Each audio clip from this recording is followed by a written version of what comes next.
Do you film your videos in a boring room like mine with nothing really interesting in the background but still want to achieve a creative look? Well, keep watching because today I'm going to give you easy to apply lighting tips to make any boring room pop just like this. It looks much better, right? And setting this up is actually pretty easy if you position everything correctly and use the right amount of lighting, which I am going to show you in this video. Regardless, let's start with the first tip, which isn't directly related to lighting but is still very important. Positioning the camera correctly to create depth between you and the background. In my opinion, the simplest way to do this is to position both the camera and yourself as far from the background as possible. For example, in this shot, I have the camera positioned in the corner of the room as far from the opposite corner as possible to create a nice separation between me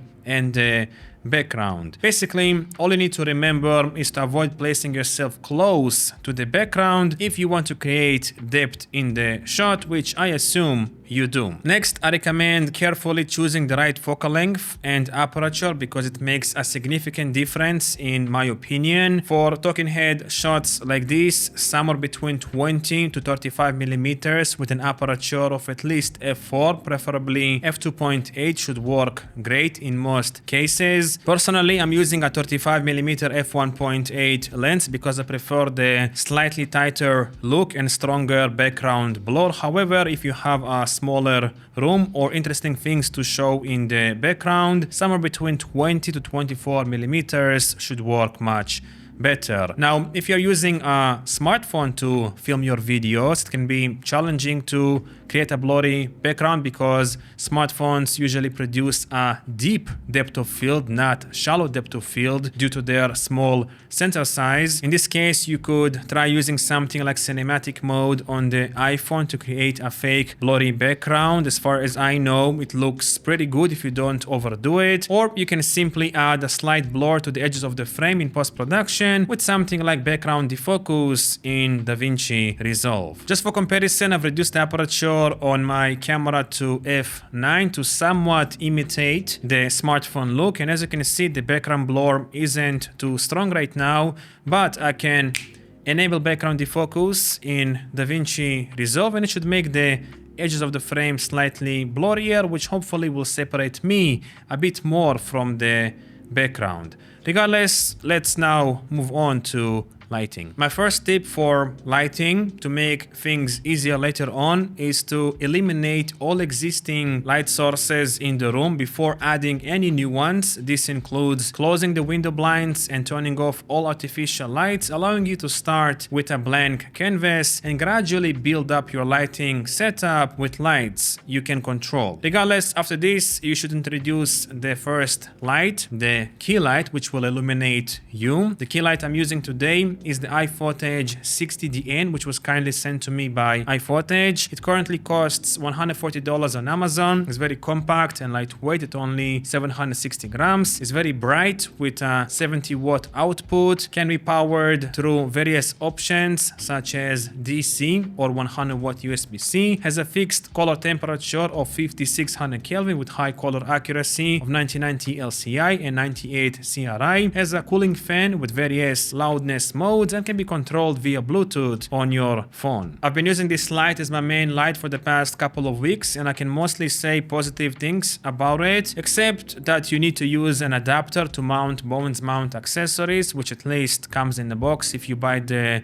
bundle package. But other than that, it's very bright, color accurate, silent, and most importantly, compact. If you are looking for a good key light at a reasonable price for your setup, I would definitely recommend this light. Next, I recommend using a softbox to make the light source bigger, which in turn will make it softer because the bigger the light source, the softer it is. In most cases, a 90 centimeters softbox should be more than enough to create soft light. Using a larger one can be a hassle to move around and may spill more light on the background, which I always try to avoid. Personally, I use a 60 by 90 centimeters rectangular softbox because it's lightweight, easy to set up, and doesn't spill as much light on the background. However, you can experiment with different shapes and sizes to see what works best for you. Just make sure the softbox isn't too big for the room where you'll be shooting your videos. Now, regardless of the softbox you are using, it's also very important to position the key light correctly. My favorite method is to place it as close as possible to me without being visible on camera at about a 45-degree angle on either the left or right side, slightly above me and pointing downward. This lighting technique called Rembrandt lighting creates a nice separation and contrast between highlights and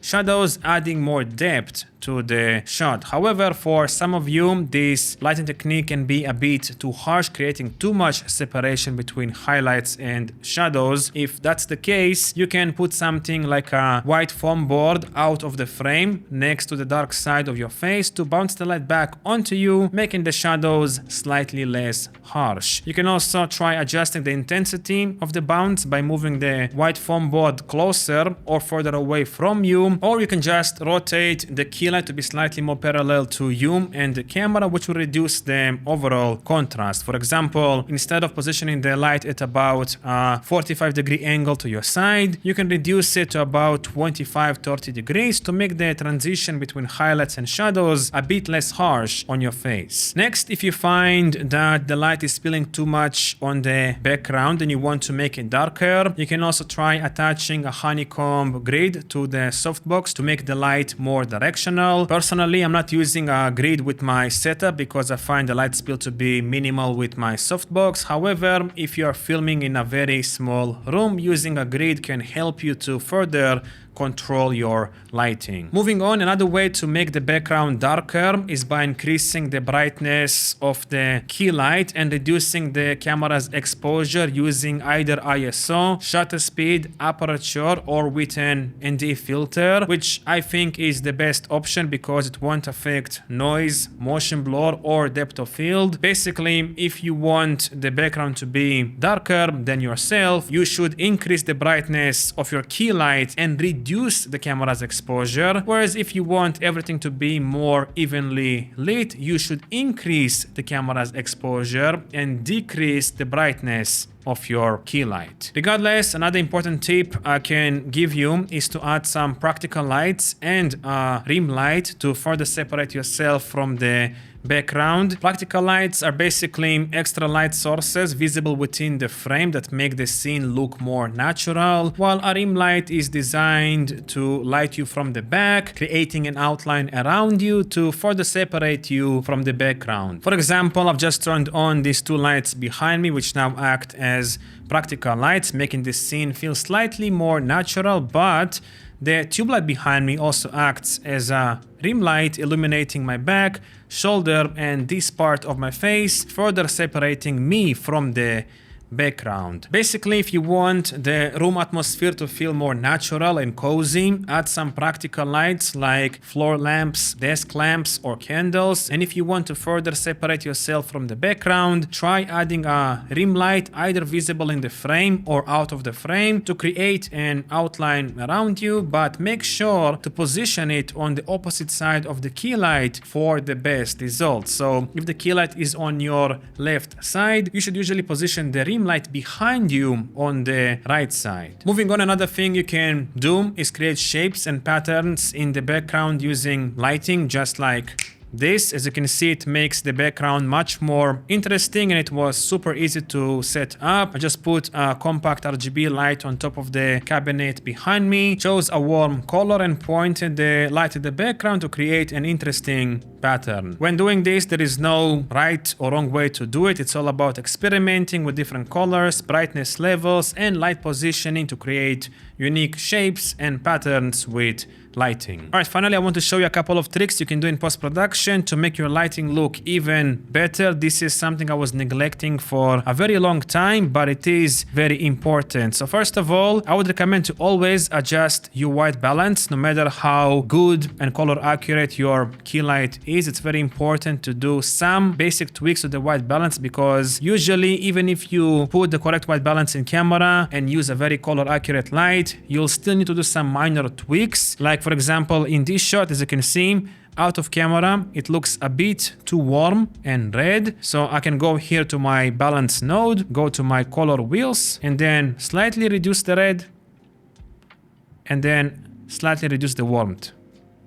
Just like so. As you can see, a very minor tweak, but it goes a long way. This is the before and after, before and after. And also, you can use masking in your video editing program to further control the light, to shape the light basically around you. For example, I don't like how this side looks a bit too bright, and also this side, so I can go to my power window in here. I can choose masking, choose the pen tool, create a mask in here, like so. Then increase the outside to about 2, increase the softness to about 15, zoom to fit, close this, go to my wheels, go to my midtones or gamma, and slightly reduce the exposure to about here. As you can see, it makes a significant difference, because now my eye goes right away to my face, whereas before my eye was going here a little bit more. And I'm gonna do the same thing on this part of the frame. Close this, go to the color wheels, and reduce the gamma slightly. Just like so.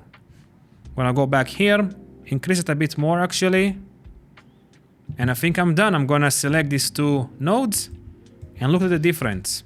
Like before it was too flat, everything looked pretty much the same, whereas now with these two minor tweaks, it looks much better, and I'm more separated from the background, which is basically what you want to do with lighting and these kind of masking adjustments. Anyway, I'm going to leave links to all the products I use in this video down below, and here is a short step-by-step sequence showing how I achieved the look you're seeing here using the tips I shared today.